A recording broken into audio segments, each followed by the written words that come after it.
This is Musical Talk, the UK's independent musical theatre podcast. Hello, welcome to this week's episode of Musical Talk. I'm Nick Hudson, and summer is truly here. I know this because I've just turned 24, and I'm sitting out my window looking at the glorious sunshine and sipping a glass of Pimm's. And once again, the Edinburgh Fringe Festival is once again filling up Edinburgh in the lovely country of Scotland, or state, or whatever it is. I'm sure Lisa can define what Scotland is. But at this time of year, Edinburgh is probably the cultural capital of the world, as it is the biggest new musical and play festival in the world. This week we have previews from 3 shows that are opening in Edinburgh, and those 3 shows are Departure Lounge, Apocalypse the Musical, and Happyland. But first, I'm going to hand you over to Stephen Lee to tell us about his musical, Head. Hello, this is Stephen Lee from the People's Theatre Company. I wanted to talk to you about our show that we've got at the Kenneth More Theatre. It's called Head. It's a pop musical for grown-ups about sex, love and psychiatry. It's from the award-winning creators of The Witch's Bogey, and it's at the Kenneth More Theatre for just 3 days, the 7th to the 9th of August. I've produced and directed shows all across the UK, some major hits, and I have to say this is one of the most exciting projects I've ever been involved in. The storyline is phenomenal, the songs are incredible, and the talent we've got on show for you, we've got some people returning to the People's Theatre Company. We've got Ashley Emerson, who was a fan's favourite when he played the dog in The Witch's Bogey. And we've got this chap called Tom Radford. He's straight out of Central School of Speech and Drama, but when we auditioned him and we heard his voice, well, we had to take him. And Head's a very funky show, but if you're like me and you like the ballads, well, here's one that Tom sings in the show. It's from Act 1 of Head, and it's called Claire. Claire, I care. But seeing you around me that day really gave me a scare. How very rare this feeling. I'm sorry for the way I behaved. Can I try to repair? I wanna share, or are you leaving me now? Before it starts, please hear me out. Please don't depart. I wanna talk. You got to stay. You can't just walk.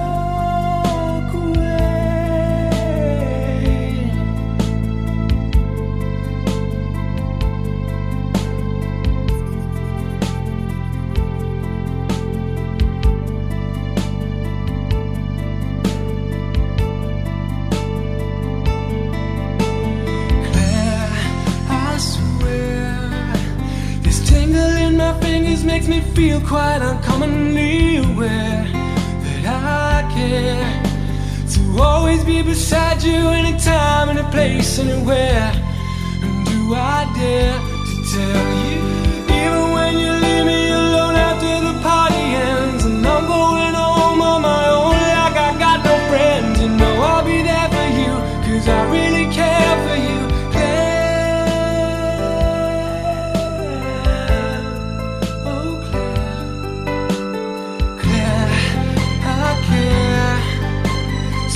I would tear out my hair just to breathe the same air. I can't compare. This feeling is taking me away to the moon, and I'm flying through the air. I'm nearly there, unless you're leaving me now. Before I start, please hear me out. Please don't depart. I want to talk. You got to stay. I'm glad you're here. Don't walk away. I wanna know what makes you tick. I want you close, through thin and thick. You're here today, so I won't be aware. I've got to say I love you. And if you like that and you want to see more Head, well, come and see us at the Kenneth More Theatre. We're on from August the 7th to August the 9th at 7:45 with a special Saturday matinee at 3 o'clock. The box office number is 0208 553 4466. That's 0208 553 4466. And you can also visit us at our website at ptc.org.uk. That's PTC for People's Theatre Company.org.uk. And there you can click on the link to Head, and you can listen to some more songs and see some images and find out some more information about Head. But best of all, come see us at the theatre. Musical Talk, the UK independent musical theatre podcast. Among the cornucopia of delights that you can find up in Edinburgh this year, there's a whole venue dedicated to musical theatre. That's called Theatres at George Square. And at George 4 this year around, is playing Departure Lounge, which is by Dougal Irvin. It's playing from the 4th till the 25th of August at 9 p.m. each night. And I'm joined now, in fact, by the book writer, composer, lyricist, Dougal Irvin, also by Stuart Matthew Price, who's playing Jordan, and Hayley Angel Wardle, who's playing Sophie. Thank you very much for joining us on Musical Talk. Dougal, tell us about your show. It's set in a departure lounge, unsurprisingly. Basically, you've got 4 lads on a package holiday. The Brits on tour, they like to call themselves. And they've been in Spain. They're 18, they're on the edge of adulthood, and they're stuck on a long delay, as you get with these charter flights, in the departure lounge. And basically, they fool around and fall out with each other over about an hour and a bit, and we see some of their holiday reenacted with interactions with the character Sophie, who sort of has little interactions with all 4 of them. And they fool around, fall out, make some jokes, get back together, and hopefully get on the plane at the end of it. Okay, so, I mean, fundamentally a comedy, or...? Absolutely, yeah. Just checking. Nothing too serious. Yeah, no, that's about as deep as it gets. They're metaphorically in the departure lounge of their lives. They could go kind of anywhere, as you are when you're sort of 18. They haven't got their A-level results. That's kind of the underlying theme is kind of growing up. It's a very much coming-of-age story for all 4 of them. Now, your style of writing is that you use more popular forms than we're sometimes used to in musical theatre. I mean, often it's just like a piano we're used to. Now, here you're using acoustic guitars and different instrumentation. Yeah, I mean, I'm a huge fan of musical theatre, as I have been for a long time, but I don't play piano. I've always played guitar, and I just wanted to see, really, if acoustic guitar sound, the sort of sound you get in an acoustic guitar slot, if a band was playing, if that sort of sound would suit musical theatre. And that was really initially my challenge, was to kind of write some music that would fit theatre, and hopefully that's worked. Cool, excellent. Stuart, tell us a bit about your character. Your character's called Jordan. What's he all about? Yes, Jordan is 18, and he's very much the odd one out of the group in a weird way. Even though he's one of the lads, however, he feels there's something not quite right. He doesn't fit in with the way kind of laddish ways that they've got. So, I mean, my character, he's kind of just on that journey now of trying to discover what it is about him. For him, what is this departure lounge? Is it trying to fit in with the lads? What's stopping him from getting there? And then I can't really spoil what really happens, but yeah, it's his journey. So it's yeah. Okay, that's good. How did you get involved in the project in the first place? I'm good friends with the guy that's the MD, Peter White, and he rang me up and said, "Look, Departure Lounge is happening in Edinburgh. Do you mind if I put you forward to seeing if you could be seen for an audition or something?" So I said, yeah, of course, and my agents were really happy with it. Then got the audition through, and then it was the most bizarre audition ever, of actually having a good time in an audition and not worrying, and then the next thing you know, bang, we're on this roller coaster of crazy. So it's really cool. Have you done a musical at Edinburgh before? Or? I was with the National Youth Music Theatre doing Bugsy Malone and Tin Pan Alley back in 96, 97.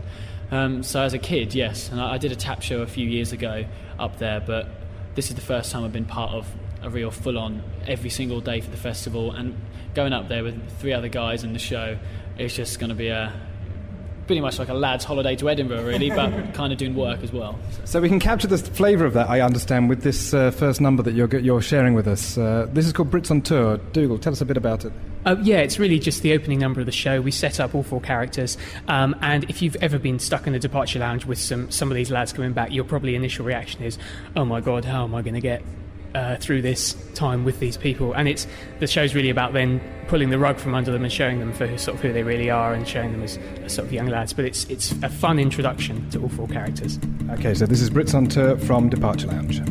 I'm James Bartholomew Watson, my mates call me JB. They're all top lads and they all look up to me. We've had a week in Spain on the Costa del Sol. We spent all of our money, now we're all burnt as hell. But we're at the end of the summer and we'd like to stay forever.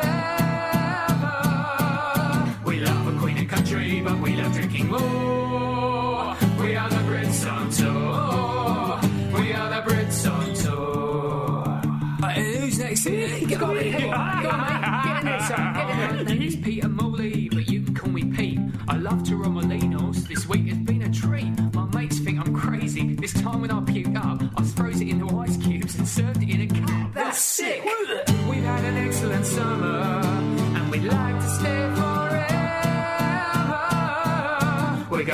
piss you off, of that we can be sure. We are the Brits on tour. We are the Brits on tour. I said, hold him down, get off me.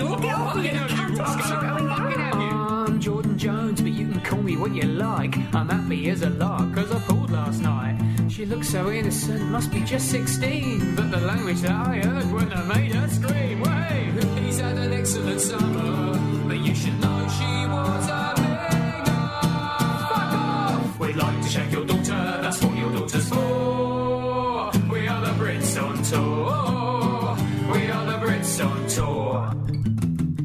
Oh, Ross, get in there. If you don't do it, we're going to tweet your nipples. Get on there. Get him, hold him down. I can do it. Come on. He's going on. I'm Roland Blogg, but please don't call me that. I think Ross is cooler, or do I sound a twat? We get our A-level results when we get back home. We've been a group forever, now we must go alone. We've had an excellent summer, but we're gonna stay friends forever.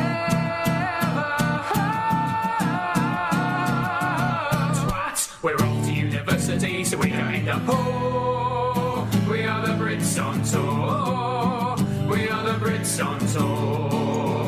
We are the Brits on tour. We are the Brits on tour. Brits on tour there from Departure Lounge, coming up in Edinburgh. We're also joined here by Hayley Angel Wardle, who plays Sophie. Hayley, tell us about your character. My character's called Sophie, and she's 18, and she's your stereotypical girl on the face of it, on holiday in Spain, and she has a little play with the boys in her own way because they're fond of her in their own ways, and it's just the interesting part is how she can play with them and kind of manipulate them and get the comedy out of that. She's a really fun character to play because she's got lots of different levels, and there's a lot of humour that we find with all the different boys because each has got their different levels. Some are more mature than others, and it's definitely fun. Okay, so it's sort of Mr. Rose Virgins in reverse, like the same girl. It definitely is. She's very naughty, to put it nicely, I think. I think the point is as well is that because she exists in their memory, because the boys are all slightly different, they remember her slightly differently. She's a slightly different characterisation and person as we see her appearing each time. So. To the more naive characters, she's really sophisticated, and to others, she's a more advanced sexually female, if you know what I mean. The femme fatale. Yeah, absolutely. Basically. Do good. So, is this based on experiences that you've had? The show. I mean, where did the inspiration come from for the musical? I've got to be careful here. I did go on the lads' holiday when I was 18, and we had a great time. And some of the events in the show are obviously based on maybe not things that I've necessarily done, but things that happened when I was out there. It's interesting because the friends that you have when you grow up with are not necessarily the friends you have when you're older, and there's this kind of point where you sort of the people that you've sort of grown up with and been thrown together. What is it actually about you that you're friends with them for? What reasons do you have to be friends? And is it something more than just the fact you've grown up with them, or is there something deeper than that? Thankfully I'm still friends with a lot of them, so that's good. So, if you were going to say sort of, people who enjoyed so-and-so might enjoy Departure Lounge, could you give people a pointer as, the sort of things they might have enjoyed, they might come and see your show? Okay, I think it's quite varied, actually. We found that people from 18 to sort of up to about 50 have really enjoyed the show. The older you are, people tend to sort of want to feel like parents towards the kids, and the younger they are, they sort of identify with it. But, I mean, the sort of humour is sort of quite puerile. If you like South Park, you'll love this. But, my taste is kind of pop musical theatre, so something like Rent, for example, I think you're going to like this as well. I think if you enjoy musical theatre form, it's all in there. It's just in kind of quite a modern way. Cool. So we've got Jonathan Larson meets Trey Parker sort of thing going on. Maybe. Okay, well, of course, you can hear from the sample tracks that we've got. So, Hayley, are you sharing the flat with the boys when you go up to Edinburgh? I'm not. That would have been fun, wouldn't it? I have my own flat, and I think that kind of different people that are coming down, from the choreographers, the producers, they're going to be sharing with me. But it would have been an experience, wouldn't it? Yeah. Definitely, a bit of method acting, that's part of it. And have you had the Edinburgh experience before? Or? I haven't. Before this, I trained originally at London Studio Centre, but before this, I've done mainly TV and film. So this is my first proper theatre musical production. Cool. How are you finding rehearsals at the moment? Oh, it's been fantastic. It's just like getting back all the memories that you kind of did have, and it's a very different discipline to TV because it's very much about being subtle, but this has been fantastic because you really think about the material and you have the time to think about the material and the words and your objectives a lot more. And it's just fantastic working with the different boys because each character is very different. And I think that if people do come to see it, there's something for everyone. You have flashbacks of when you had your holiday or even school, the crushes, those emotions, and it's modern. So I think even if you don't like musicals particularly, there's something in it there because it's acoustic. You could like Incubus and you can get it. It's kind of, there's something there for everyone. Cool. And Stuart, what kind of things you and the boys being called on to do in this? Well, the initial thing will be the first photo shoot that is on the website, www.departureloungethemusical.com. Subtly done. Yeah, thank you.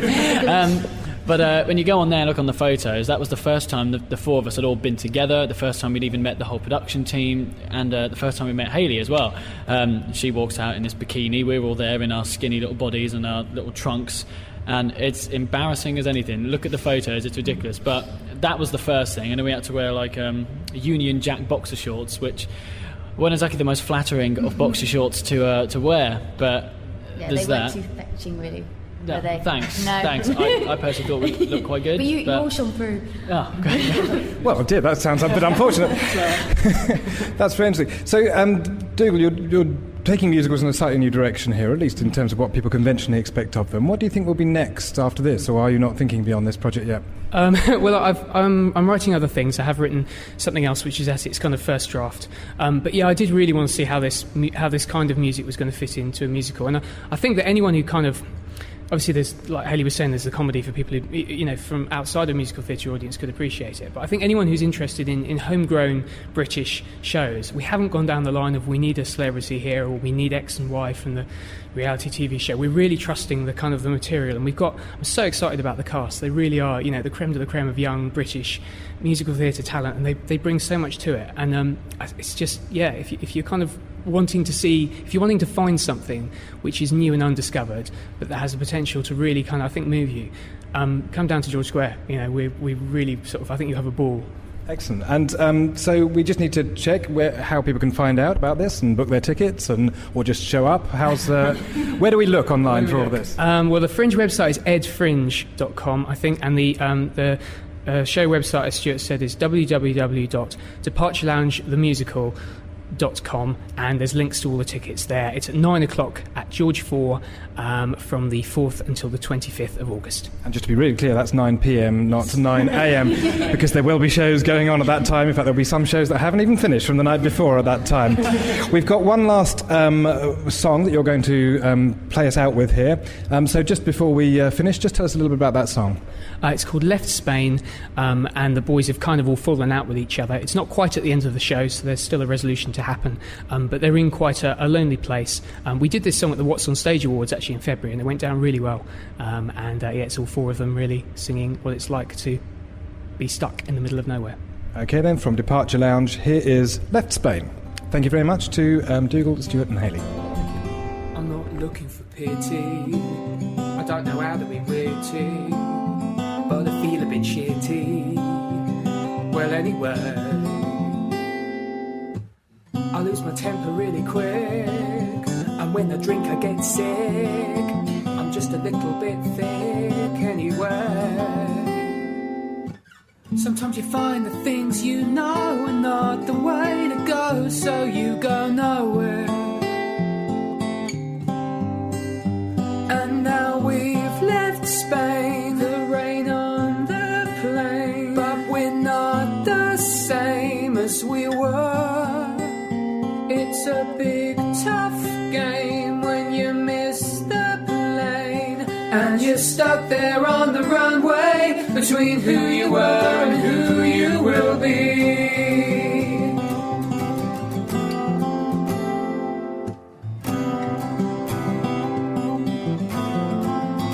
I've got a talent for painting, I won a prize for debating.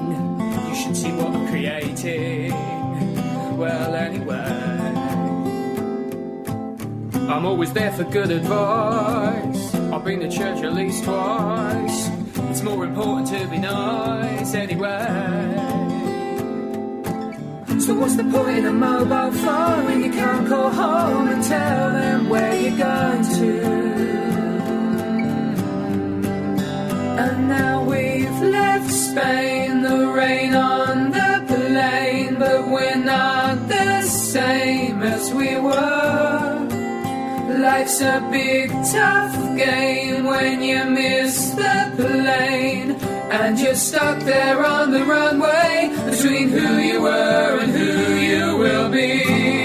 The world is wide, the world's a stage. We've been at play, but we're coming of age. There's nothing to fear, there's nothing to hide, so we won't cry, we won't cry.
Musical talk.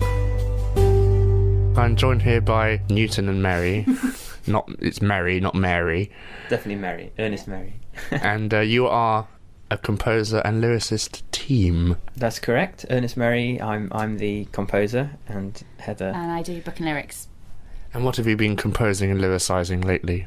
Well, recently we've been working on a new musical called Happyland, which is now finished. It was workshopped back in September. Yep, 2007. Yep, September 2007 at Goldsmiths College in London.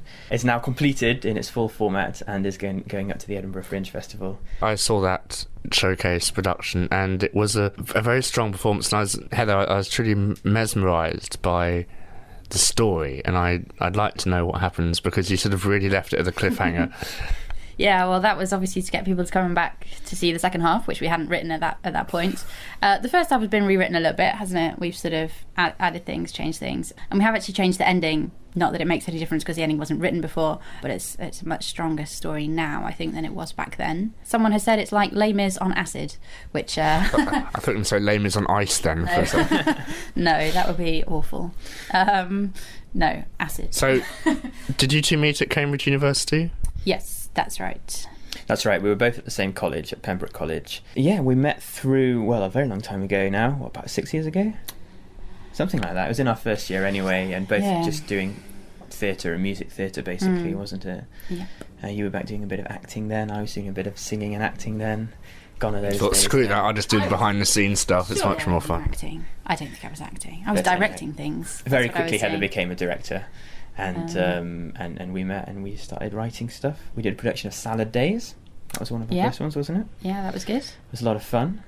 A bit. We saw Salad Days, didn't we? Well, yes. You didn't see the one we... No, I did, at the Greenwich Theatre, wasn't it? Yes, we saw that. Ours was better. Ours was outside. It was outside in the summer sun of... Pims, anyone? Yeah, exactly. Yeah, it was exactly like that. But I think it had a better spirit than the Greenwich Theatre one, which was a bit dead. Let's say. Yeah, it wasn't very. Actually, we had some of the people who were friends of the people who wrote Salad Days come to see our one in Cambridge, and they actually came up to us afterwards and said, "Oh yeah, no, we really enjoyed that production. It was really keeping to the true spirit of." Well, Salad Days can almost be set at Cambridge University. Well, exactly. It's set in Oxford, isn't it? Yeah. I think originally. I think the Oxford Don song at the beginning. Yeah. And of course, it's one of Cameron Mackintosh's favourite shows, isn't it? I think it's when he first got into his first show. It was right, the Magic Piano, Julian Slay's Magic Piano, and I was very disappointed in our production we didn't have a magic piano. I expected it to fly and play itself and stuff. Yeah. Well, we had a magic piano that played had a itself, sort of- presumably, didn't it? Well, Although it the was sound would come sort of from made of- the real piano. Yeah, sort of just made of wood and was small and wasn't really. I thought it got a bit wacky when aliens came into it. Yeah. In fact, we had as our alien is our Satan in Apocalypse. Oh, good segue. Yes, very good. We haven't spoken about Apocalypse He's yet. fantastic. Apocalypse is the other show which we're taking to the Edinburgh Fringe, which we've rewritten quite frantically over the last couple of months, which we first took to the Fringe in 2005. We also think that's much stronger, having been a little bit rewritten and tweaked here and there. A couple of new songs. 2 or 3 new songs, lots of new cast members, which Yep. helps a lot because there were some frantic scene changes last time. Oh, crazy. We actually had someone dressed as what was it? They were dressed as a whore, underneath a cow, underneath a nun. So their top costume was a nun. Sounds like Jerry Springer the Opera. Yeah, well, that's how fast the costume changes went, because we only had a cast of 10, but I think this time we got a cast of 12, so it makes those changes a bit easier. It was compared to shows like Jerry Springer, wasn't it? And Jerry compared to Springer Bat Boy and quite a lot. Bat Boy and Little Shop, Rocky Horror, all those sort of things. Oh, it was, someone said Little Shop meets Monty Python, which I thought was quite nice. It's a bit crazy, but again, I mean, this is very much Newton's way of coming up with stories. The wackier, the better, I think. So you're taking 2 shows to the Edinburgh Fringe Festival, which you'll be able to hear Thos from, and he will be singing Happyland. Yeah. And let's hope he leaves him happy and smiling. I've huge praise for anyone who takes 1 show to Edinburgh, but to take 2 shows, what was the decision to do that? Well, we thought with Happyland being such a new piece of work, I mean, it was difficult enough taking Apocalypse for the first time, and we had a really late, we were on at 11:30 at night and stuff. But because we got the good reviews from Apocalypse that we had, we thought it'd be better to do the 2 shows on alternate nights, because that way we get people who've seen Apocalypse before who might come and see the new show, and we can sort of do it that way because we've got the good reviews for Apocalypse. We're very lucky, actually, to have an absolutely fantastic cast who are really keen and really... Well, they're just great, aren't they? I mean, because basically we have to have the same cast for the 2 separate shows. So they're effectively learning 3 hours worth of music and musical. In a month. In a 4 weeks of rehearsal. And they've just done a terrific job, to be honest. Couldn't be more proud of them. Well, let's set the mood for Apocalypse, the musical. You've chosen a song to play, haven't you, from the show? That's right. It's called Apocalypse Time. This comes near the beginning of the show. It's between the characters God and Satan. And Satan has... essentially tricked God into bringing about the end of the world, and God starts getting into the idea, and they sing this crazy rock song about it. Satan, Satan, I'm so tired of earth. No one's up for heaven, no, I gave them a virgin birth. I've lost all hope in prophets, and the people seem misled. They don't know where they're going, nor care until they're dead. Remember when the people cried, Lord, save my soul from hell. Eternal damnation, my yes to the care. Hell's where they choose to dwell. Adam ate my apple, and from there it went downhill. That's what you get when you experiment, giving them free will. The law was well received at first, but soon there's a golden cow. So fire and fury and vengeance I sense like only I know how. Sure, the Jews, they needed Torah, Gospels were a hit, but look around today and the moral decay. Most don't give a shit. I'm sure that they mean well, but it's a chock-a-block in hell. Maybe still there's hope. It's a slippery slope. Something should be done. Sounds like the end's begun. Maybe there's a way. Just begin again today. It might be true what they say. Okay, the problem, Lord, is time. It sucks. You gotta clean the slate. Told you the rainbow was a bad idea, cause blood you can't underrate. How about a nice volcano, a touch of nuclear war, a plague like death, no rain, no sun, something they can't ignore.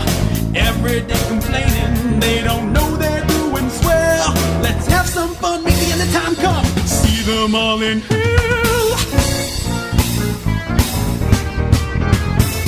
We had a love with Joseph, confused shepherd or two. With shining star kings from afar, you'd think there'd be a few remnants of the faithful, but who likes being good? Evil's no fun, whol's been done, good's misunderstood. I created man from nothing, now man thinks that he's divine. Let's set the stage for a whole new age. It's apocalypse time.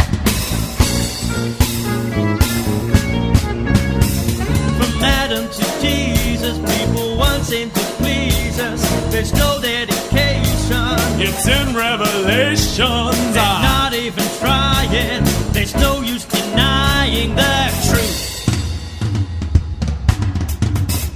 There's no hope for this world except to be hurled into chaos, confusion. Lovely nuclear fusion.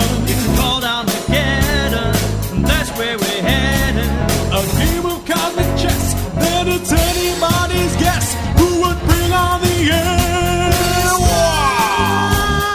Woo! Yeah! I'm sick of feeding thousands with McDonald's on the loose. Signs of wonder, rainbows under.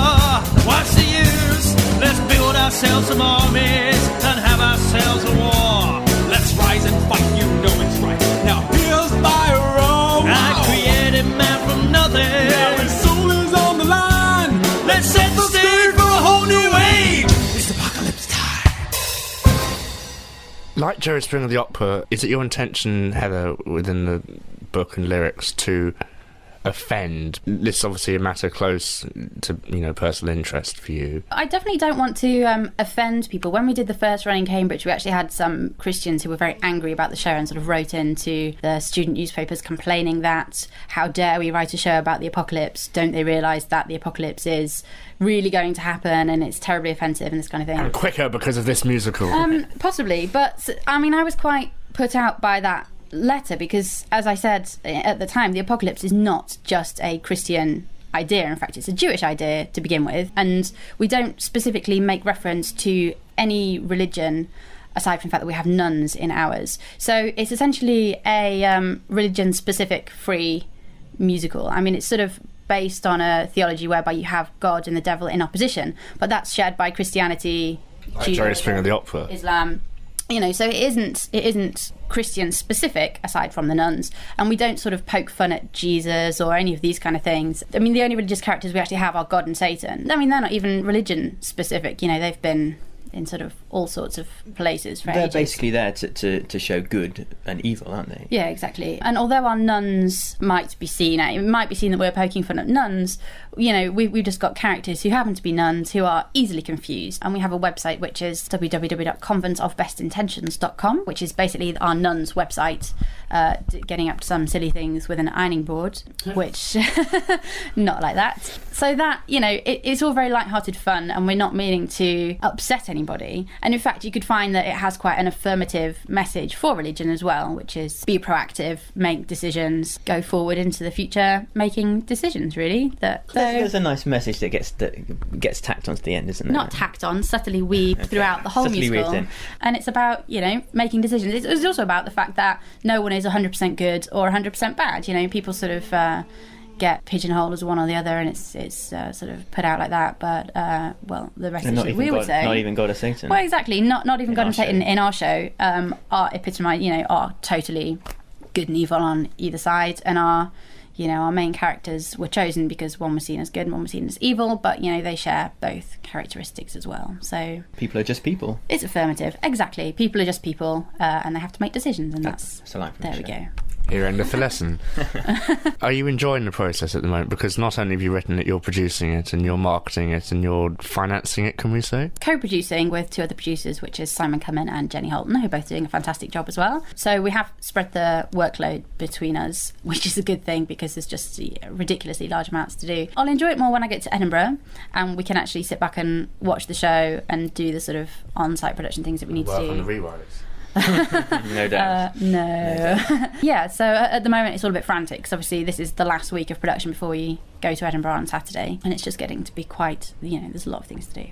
I've been in on most of the rehearsals to see what's going on, basically, and I've managed to have a bit of free time to be able to go and see them, and it's coming along very nicely. I mean, obviously there are things that get changed in production as they go along, and I know Heather hasn't seen it for a while. I think we've got a great director, James Topham, and he's while he does stick to the script, he also obviously brings in lots of his own ideas, lots of his own, feelings into the piece, and it adds a lot to it, I think. How do you feel about that, Helen? Well, I'm happy with that, not only because it would be a huge workload for me to do it. I mean, I directed it in 2005 when we took it to the Fringe and did the first run at Cambridge, but it's good to get another perspective on it, I think, because if you've written it, you might not have to come to it with as open mind as you would if you haven't written it. So I'm very happy that James is directing, and also Sam is assistant directing, Sam James.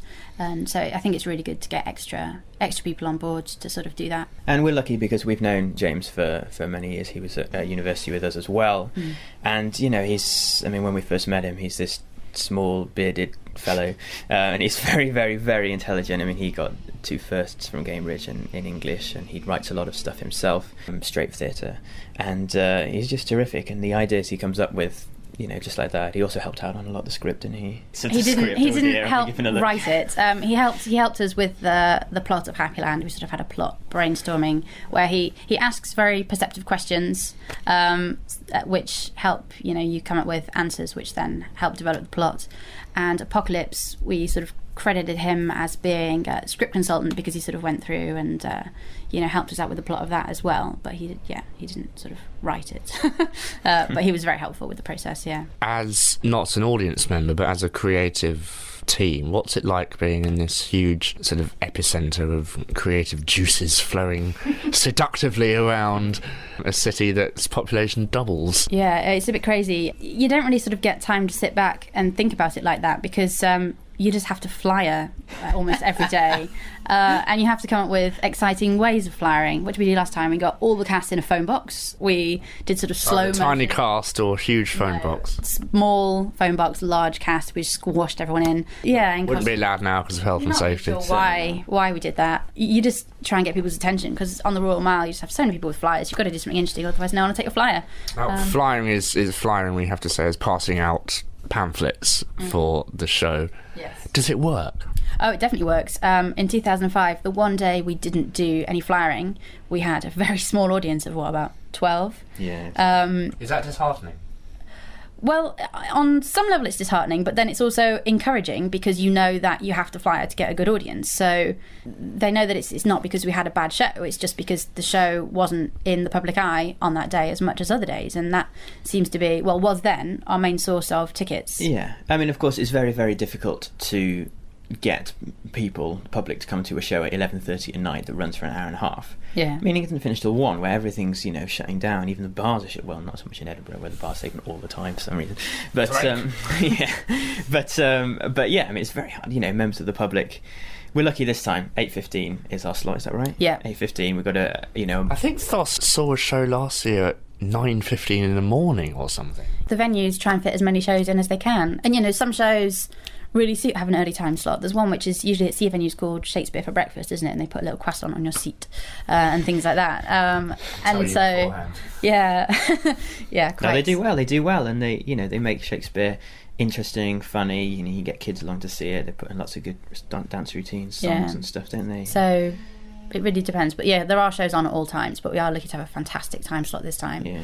And also, hopefully, the fact that we do have good reviews from last time will mean we have ticket sales aside from just flyering on the day, because our pre-sales are doing okay at the moment, which we're quite pleased about. For Apocalypse specifically, which we assume is based on the fact that people have seen it before and enjoyed it, and also we have the good reviews. Happyland is not selling as well at the moment, but that's only to be expected because no one's heard of it, no one's seen it. Brand new. Exactly.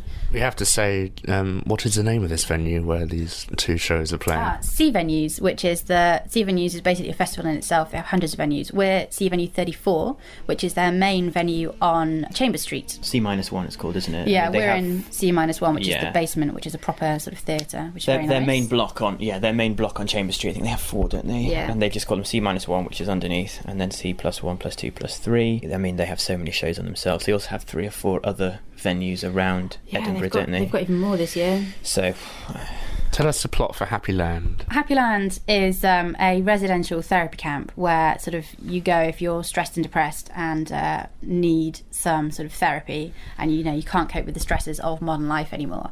Unfortunately, Happyland is not quite how it's portrayed in the media, in that once you get in, they don't really have any concern for your mental well-being at all. The therapy's very strange. The staff are incredibly miserable and no one's really quite sure why. And it's sort of patrolled by smileys, which are sort of people dressed in great big yellow smiley face costumes. Sounds like Disneyland Paris. Yeah, but a sinister Disneyland Paris, because the smileys don't really care about your well-being either. Once they've got you in, they've got your credit card details, they just want you to stay. Is this a subtle way of a false front?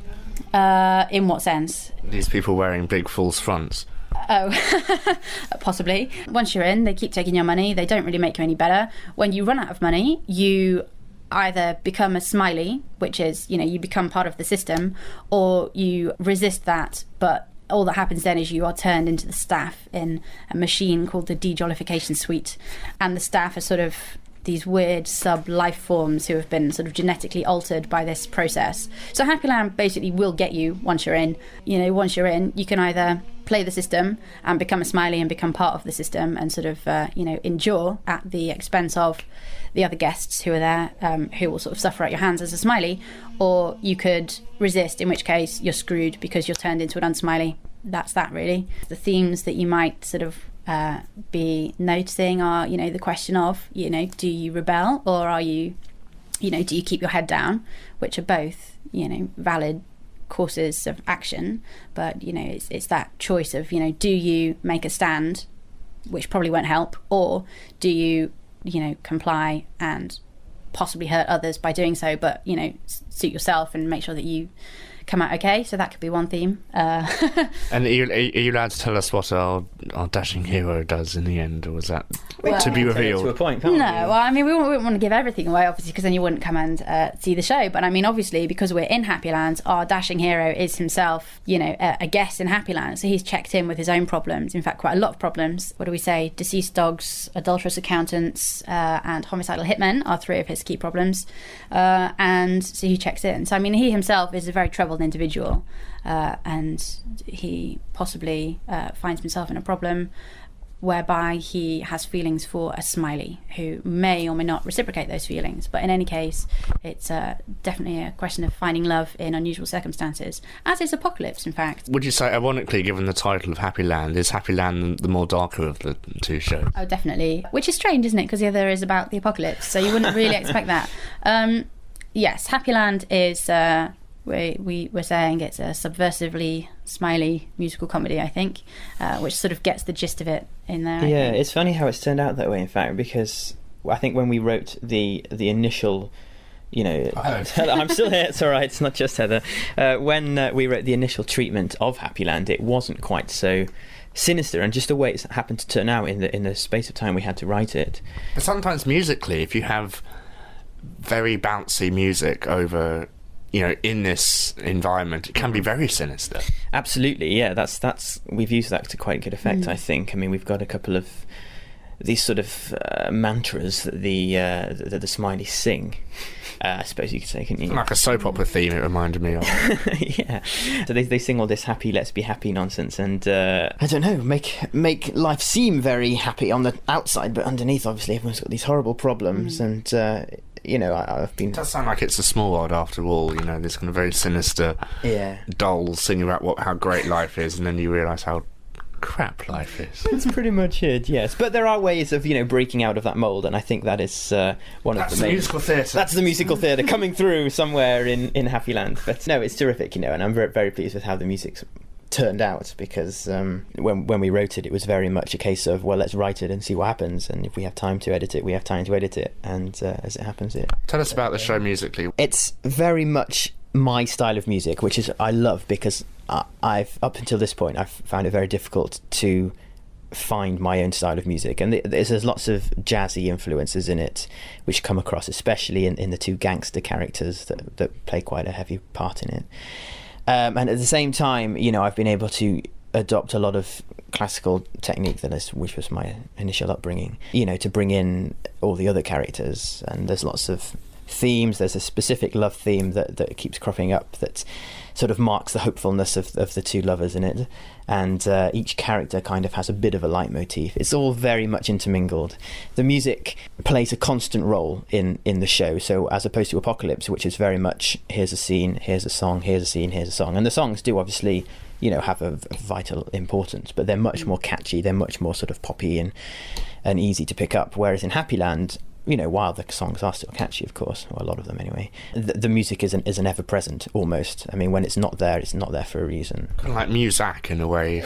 In a way, yeah. There's lots of that kind of thing, sort of, you're in Happyland, you've got all this music going on behind you, and you sort of, as an audience member, you're not sure if it's there as part of the show, if it's diegetic or if it's non-diegetic. Not diegetic or non-diegetic. If it's there as part of the show as a musical, or if it's there as part of being in Happyland, in a way. I think it's quite exciting to have two different styles of show, both playing on alternate nights, because hopefully we'll get people in to see one. Are you doing a deal where if you see one you can get the other one half price or something? Unfortunately not. I don't think the venues would go for that at all. And we're at their mercy in many ways, of course, because they're our venue and they run the box office, and as do the Edinburgh Fringe. But I mean, there are 2-for-1 nights towards the start of the run. I think there are 2-for-1 nights, and it's possible there might be some tickets at the Half Price Hut, which would mean you would get to see them for half price. But that depends very much on ticket sales. So you just need to keep your eyes Certainly, last time we were there, they had a 6-for-5 thing, didn't they? Where if you went to see 5 C venues show, you got the 6th one for free. They might have bumped that up to 9 for 10. Is that right? Well, that's their business. Yeah, it's called IC. Is it? Because they're C venues or something, and it's some kind of loyalty scheme. I mean, it's amazing how the Fringe has just grown. I mean, the first year I was there back in 2004, I think, there were a lot of shows. But now I think there's over 2,000 shows just within the space of 4 weeks. It's absolutely ludicrous. And, people come from all over the world to see them. And we've got people who came to see Apocalypse from Israel, Australia, Germany, all over, and they've sent people from Germany loved it. Yeah, it's hilarious. Isn't it? They would. And also people from Israel really liked it. They were our big sort of fan clubs, and they're still keen. That's the great thing. They would send us emails, wouldn't they, fairly regularly? Yeah, it was great. It got sort of a slight cult following, a small one. A very small one. But that's because, we were on quite late at night and we didn't get a huge... we played to over 1,000 people over the course of the night. No. God, no. That'd be nice. No, over the in our 100-seat venue. Good audience figures for our time slot, definitely. And a lot of them sort of came back a good few times because they said they really enjoyed it. Helen Dallimore emailed and said she'd sort of read about the reviews from the show and was really keen on... reading the script and the score and possibly putting a production on in Australia, which was very exciting. But I mean, it not a big scale one. It would have been a fringe, small fringe one. Well, to say you've had your material performed on both corners of the globe, I think would be quite impressive. That would be very exciting. Yes, we like Helen Dallimore. Yeah. We were still in the rewriting process, so it was difficult, wasn't it? It was the timescale wasn't quite right for the production she was doing this year. But one of our patrons is Dame Judi Dench, which we're incredibly pleased about. We also have Tim Brooke Taylor, which is very, very nice of him, and Nicholas Heitner is also a patron, which is fantastic, and it's really nice to sort of receive. You should list them as co-producers. Not quite true, though, is it? Nick Heitner and Dame Judi Dench present producers. Yeah, that would be fantastic, but unfortunately, it's not true. We don't really want to lie and have a lawsuit and go bankrupt. Not just yet, although let's see what happens. Well, we look forward to hearing Thos's views on Happyland and many other shows. Last year he saw like 15 musicals in the space of 2 days, which is incredible. Which really sums up the power of the Edinburgh Fringe. Exactly, and there's so much on. They now actually have a whole venue that is just for musical theatre, I think, don't they? But don't go there. Come to C-1 at 8:15. Of course, see our show. Great. Thank you very much, guys. Thank you very much. And all the best of luck with the production. Thank you very much. Thank you. To find more information about this episode and any other episode of Musical Talk, you can visit our website at www.musicaltalk.co.uk. Well, thanks, Nick. It's Thos Ribbits here. Yes, I've hijacked the end of this particular episode of Musical Talk because everyone in the theatrical world, and certainly in the Musical Talk firmament, is talking about Edinburgh, as you've heard. And we've all got things that we want to see or that we've heard about or we want to review. I'm going to be up there myself, and I'm going to see, at the moment, 37 shows, of which 27 are musicals. One of the musicals I was able to catch in preview in London before it reaches Edinburgh was Big Bruvva, Bruvva, the musical. I caught it at Upstairs at the Gatehouse, which is a venue in Highgate, and when I was there I was lucky enough to get to meet the producer, that's Raki Plews, the lyricist Andrew Emerson, and the musical director and composer Ian Brandon. And here's what they had to say about Big Bruvva, the musical. Hi, my name's Raki Plews. I'm the producer on Big Brother, the musical, and had the idea probably nearly a year ago now, just at the end of Edinburgh, and I was sitting in a bar on my birthday and thought, why hasn't anyone done a show based on the ideas of Big Brother, the musical? So that's kind of what we've done in the last 3 months. I think we've worked on. And by we, who do we mean by we? So who have we got round this table? So sitting next to me, well, I'll let them introduce themselves. Hello, I'm Andrew Emerson, and I'm the scriptwriter and lyricist for Big Brother, the musical. And I'm Ian Brandon, and I wrote the music for Big Brother, the musical. And is that the official pronunciation? Yes. You'll have noticed that we're very definitely calling it Big Brother. It's a key part of the show. Obviously, it is it's an affectionate homage and a bit of a satire as well on reality TV. But the more we say Big Brother, the more we show that this is our take on reality TV. We're not actively ripping off anything that might have been seen on any particular television channel. So you've explained generally what the concept is, but would you mind just giving us a little bit of the plot? Because clearly a member of the public seeing Big Brother on the wall is going to think clearly this is something about the living in a house and being kicked out one by one. Well, you're very close to the truth there. What we have is 5 inmates left inside the Big Brother gaff at the very end of a very long series of a reality TV show about living together and getting on or not. So the 5 remaining inmates are hanging in there on their very last day to find out who's going to win. And so through the course of the show, the audience get to know them all and their lovable sides and their absolutely maddening, irritating sides. And you get a good picture of each of them and all their relationships, so that towards the end, the live audience in the theatre get to take out their mobile phones and text in who they want to win. So it's very interactive, and much like a lot of actual reality TV, the public decides. So the ending of the show changes every night depending on who our audience liked the most or hated the least or whatever. And then any one of our actors has to do the finale. Now, I'm going to ask you a quick question about that immediately. This idea of the sort of interactive... It's been done a few times before. I can think of Edwin Drood was an example of that quite a few years ago now, probably about 20 years. And then the lovely Jeffrey Archer wrote a play a few years ago, The Verdict, where the public had to select. But 5 different answers. Now, I'm going to ask you as the creative team, something you can all answer here, I hope. How do you set aside writing? Do you do that thing where you can framework in different responses, or is actually a different response to each possibility? What we've done this time is, because there's actually 6 inmates, how it turns out. Can I say that much of the plot? There's 6 inmates. So what we have is a surprise twist, which brings another character onto the stage. Which, of course, you'll see when you come and buy your ticket to come and see it. So there's a list of options. There's a list of options. So basically, yes, the groundbreaking, jaw-breaking ground... What? Can I say that again? What is it? You've described it somewhere, haven't you? It's a groundbreaking, jaw-dropping finale. Yes. So it's Pepsi Cola, isn't it? Yes, that is to be performed by the winning inmate, basically, the person that the public vote for. So, yes, we've had to rehearse 6 different endings into it. So it is character specific? It fits the same structure. It is absolutely, it's character specific. So we had to rehearse in different endings for those when they win. So really, people should see this 6 times. Absolutely, and get their phones out and be texting away for a different person every night. Yeah, we found that actually because we're in previews at the moment upstairs at the Gatehouse in Highgate, London, and we have so far there've been 3 different winners each night. Oh, really? Yeah, which has been really interesting, and maybe because we are in London, a lot of the actors are based in London, so maybe with the fact that they're bringing their friends in, maybe that's why they're winning. But it's really nice, and it's really good for the cast to think that their character is the winner. And I think that's what we kind of wanted to do at the beginning. I mean, as a production team, well, certainly from my point of view, I don't mind necessarily who wins. I want all of them to win at some point. And, that's a nice feeling for the cast. And also for us to...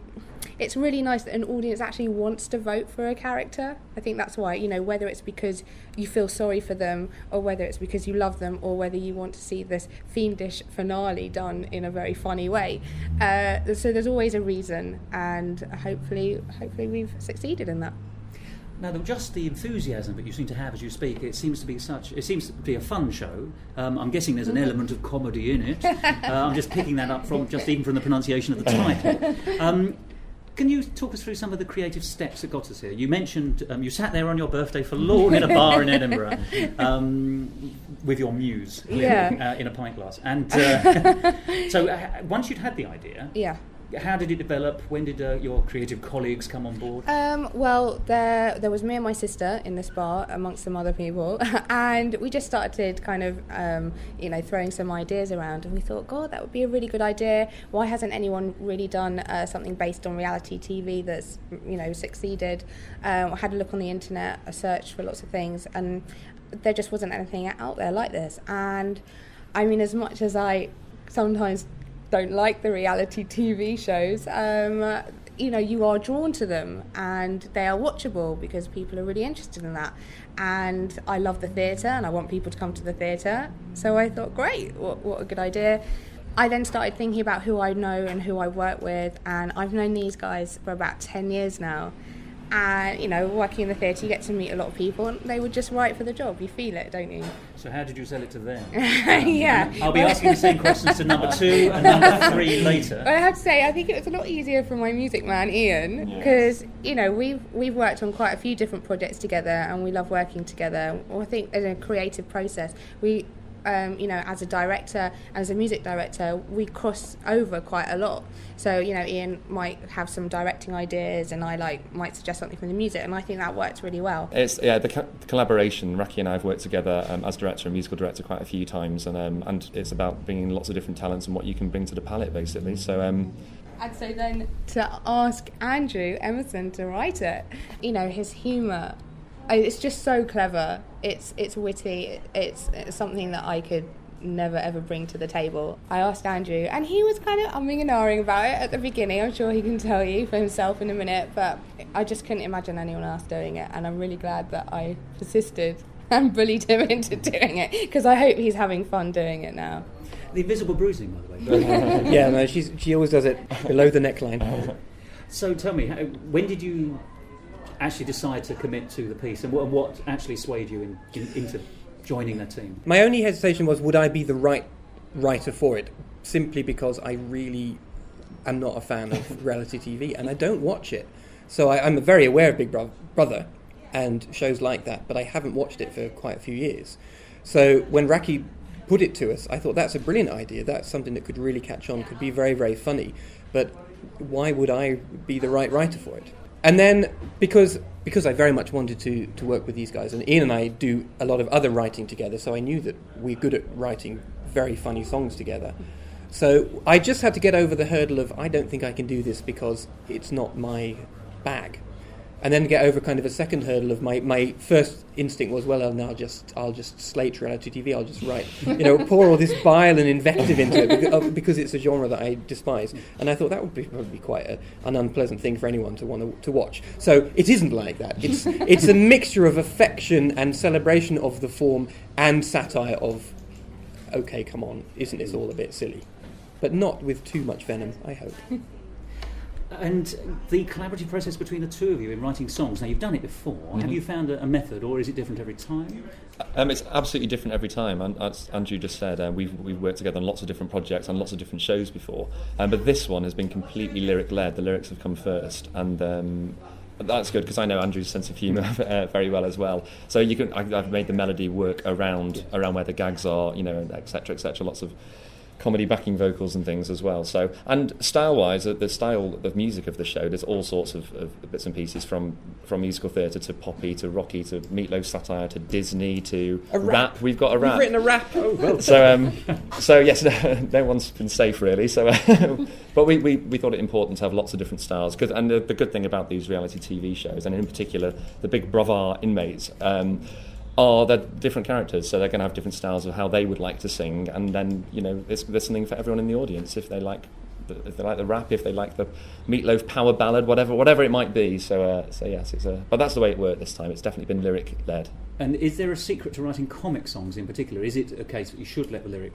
come first because you mustn't tamper with the nugget of comedy, or can the music support and indeed take the joke further?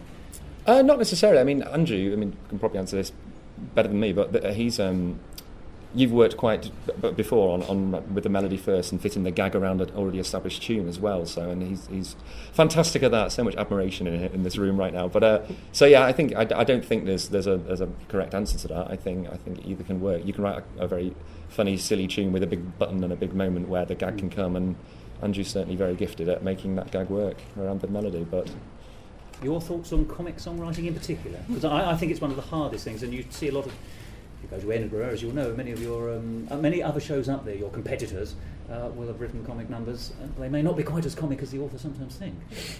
In terms of which comes first, I also think it works both ways. I mean, something that we have done a lot of are sort of parody rewrites. So you take an existing well-known tune and revamp all the words. So there, the melody is dictating where it goes. But sometimes that can be quite helpful because you don't have to, as the lyricist, you don't have to think of the structure.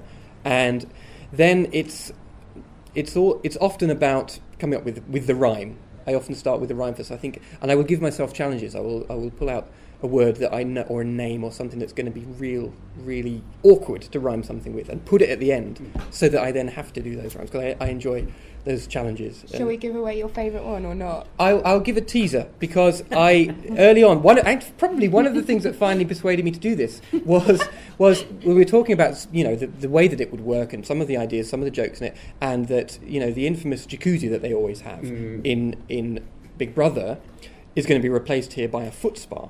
And I thought, foot spa, I really want to rhyme something with foot spa. Then I thought of that rhyme, and it's in. And seriously, several people, without any prompting from me, have picked that up as the rhyming bit that they just thought was so gleeful. So I'm not going to tell the public now what that rhyme is, because it's worth coming along for that alone. But maybe they could write in to the website.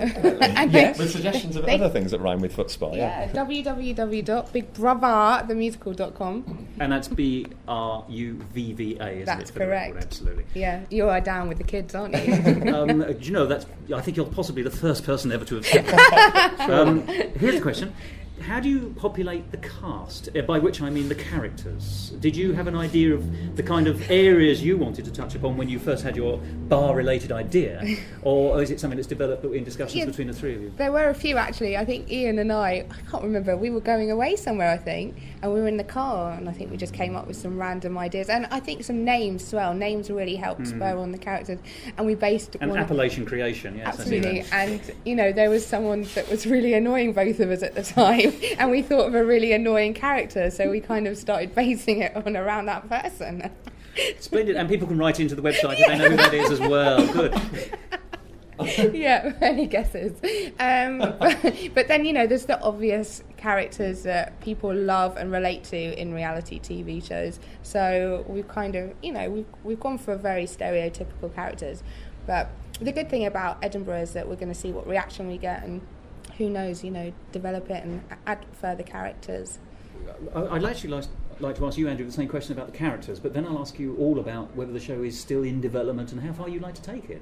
Well, character-wise, Raki used the word stereotype, and what I would say is that in the relatively short period of time that this phenomenon of reality TV has existed, that there are some very definite archetypes that have come up, and you sort of look at how it might go, and you sort of think, well, you can't do this without a dim girl. You can't do this without a beautiful guy who knows he's beautiful. They are the archetypes. So then we put those in and we play around with them. So they're there, but they've all got surprises. And I thought one thing that I think was very important was that they are all certainly interesting, but also that they're all lovable, even if they're unbearable. Flawed but lovable. Flawed but lovable, yeah. And I think that some of the key figures that have turned into celebrities out of actual reality TV might not have that quality. They might just be flawed and vile. But our characters aren't. Their flaws are waved in your face quite strongly throughout the show. But I don't think people are leaving going, I couldn't stand that one. And you asked about the creative process. One really useful thing that Raki set up was we did some workshops when only a bit of it was written. We had maybe half of 3 songs and 1 complete song and some script ideas. And we got a bunch of fantastic actors together, some of whom are now in our cast. We road tested some of the ideas and some of the songs. And we had a character there who just didn't spark with the people who were watching in the way that all the others did. And it was really telling, and it was great to have done it that early on. because that character disappeared and has been replaced by something much better. Voted out. That was our first ejection, yeah.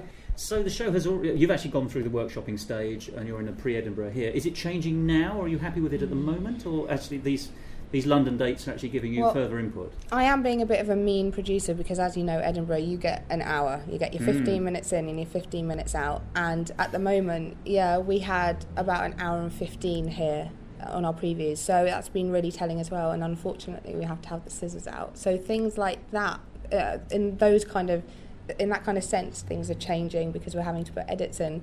But other than that, I think the director's been Stuart Nichols, the director and choreographer. He's been really strict with it. He's been to the point, and he wanted a script quite full at the beginning of rehearsals because for his benefit and for the cast benefit, they really need that structure. Yes.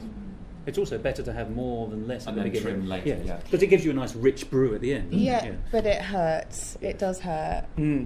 That reminded immediately of the quotation by Mark Twain. I'm sure you know this one about killing his babies when he ever had to make an edit of his words. Yes, very sad. But a couple of toddlers have gone, haven't they? But yes.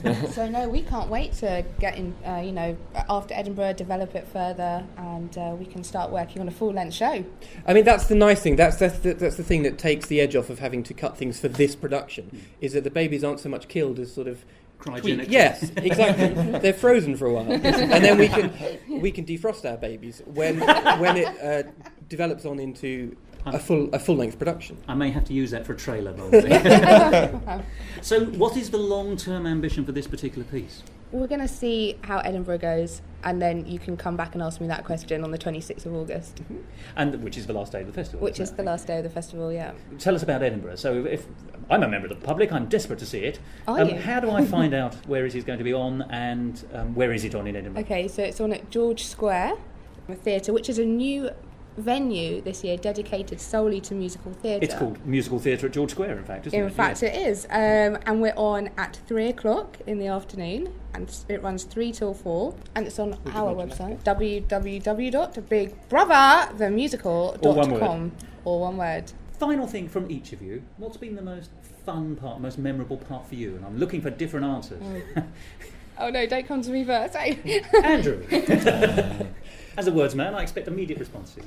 For me, because I wasn't actively involved in all day, every day of the rehearsal process, but I appeared sort of beginning, middle and end quite frequently, and to have seen how quickly it's grown off the page and off the score into a production where because when you start out writing, you always hope that and that will work, and will that be funny?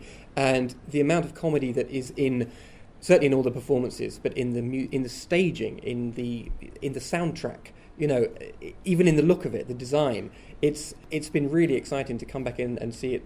It's grown so much from yesterday to today. Today's our 4th preview. Each performance it's just got better and funnier and tighter, and that's been for me very, very exciting. I know it's such a cliche to say, but seriously, every moment has been fantastic. And going from having the idea to getting the writers on board, to going through the workshops, to seeing it develop like Andrew said, and now it's actually up on its feet and we're performing it in front of an audience. It's great, and being in the audience for any kind of show, which hopefully will be successful, and I'm looking around at the audience and they're really genuinely enjoying it, which is fantastic. For me, it's definitely been because I've music directed this, and I've music directed Freshly for quite a few years now. So actually to music direct my own show and actually been rewriting for the voices, we've got such a fantastic cast. To actually write for their voices, know their strengths, know their weaknesses, and then hear it come together on the opening night when you sit there and see the audience reaction, I think it's just been it's been the best thing, definitely. What they've been doing with it is absolutely wonderful. Make me very proud. Musical talk. Well, that was Raki Plews, Ian Brandon and Andrew Emerson, the creative team behind Big Brother the Musical. Now, I was lucky enough to see that, and it was fantastic. It was funny, it had joie de vivre, it had all the things that I look for in a good fringe show, and I'd recommend you go and see it if you're passing Edinburgh this year. It's on between the 5th and the 25th of August, up in Edinburgh. It's at Venue 37, which, as stated, is the venue known as Musical Theatre at George Square, and in a few weeks' time you'll be able to hear a review of that show.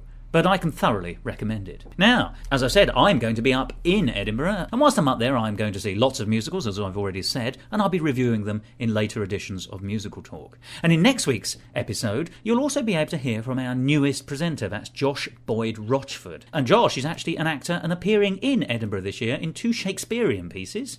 That's Shakespeare's Shorts, or What's in a Name, and Titus Andronicus. But next week you'll be able to hear the interview I conducted with him, telling us about his acting career and his involvement in musical theatre thus far. But here's a little preview of our new presenter Josh Boyd Rochford, because he and I spoke very briefly about what his highlights in Edinburgh were likely to be for this year. Have you got your eye on anything in Edinburgh this year in terms of musicals? Have you had a look and thought, actually I fancy that? Or there's a show that's been on my radar for a couple of years, which is Xanadont. Yes, you've mentioned that. Which I love, and is on in Edinburgh this year, so I intend to go along and see that. Other than that, there is not huge... Cannibal, the musical. Yes. I'm intrigued as to see that, because I think it's very funny. And oh, do you know it? It's a Trey Parker. Yeah, you can download... It's based on a film, yeah, you can download it on YouTube, and it is very funny. And I'm interested to see how that works as a stage show. Other than that, we've got, the usual suspects. We've got some Jason Robert Brown. Of course. I Love You, You're Perfect, Now Change. There's a couple of Sondheims. There's a few Sondheims. Company and Assassins. I have a friend in Assassins, actually, so I will be seeing that. Yes. Fair enough, I'm off to see that So too. I will definitely be seeing that. Perhaps we could go see that together. Plague, the musical, it's not really... I'm hoping to go. Forgive me, I'm up there. One of the things I'm going to do is see as many musicals as I can. And yes, well... But the one thing I really want to see, which unfortunately is on the night I'm going home, so I can't, and it's not a musical at all, is Back to the Future, the pantomime. And I thought, what a brilliant idea! I've got so excited. Your eyebrows have gone up. But for me, that's... Oh, no, that's I think you'll be disappointed. Oh, well, I'm not going to see it, so I'm really disappointed. Musical Talk. And you can see Josh in Shakespeare's Shorts, or What's in a Name, described as a whirlwind voyage through the bard's best bits, where all the world's a stage. Shakespeare for the iPod generation. The sort of play you should see twice, it says here. And if you want more information on that, www.actiontotheword.co.uk, and you can see it at Venue C in Chambers Street, one of my favourite venues up in Edinburgh. And you can also see Josh in the late-night version of Titus Andronicus, described as with adultery, rape and cannibalism on the menu, Shakespeare's most violent tragedy. It's served up to you by a vibrant touring company, Action to the Word. Book your table for a bloodbath of Roman proportions. And that's on again every day in August, but except the 11th and the 26th. It starts at 11 o'clock in the evening and is presented by Action to the Word. And for those of you who are of a nervous disposition, or perhaps just sensitive souls and worried that my life's ambition to see Back to the Future, the pantomime, has been thwarted, you'll be pleased to know that I've been able to rejig my schedule, so I may be able to tell you all about that in the future. So that's it from me, Thos Ribbits. I hand you back to Nick in the sumptuously furnished Chiswick studios. If you have any questions or comments, you can call 0700 593 0764. That's 0700 593 0764. Or you can email feedback@musicaltalk.co.uk. We'll see you next week. This has been a production of Musical Talk, copyright 2008. If you have any questions or comments, please email us at feedback@musicaltalk.co.uk. Thanks for listening.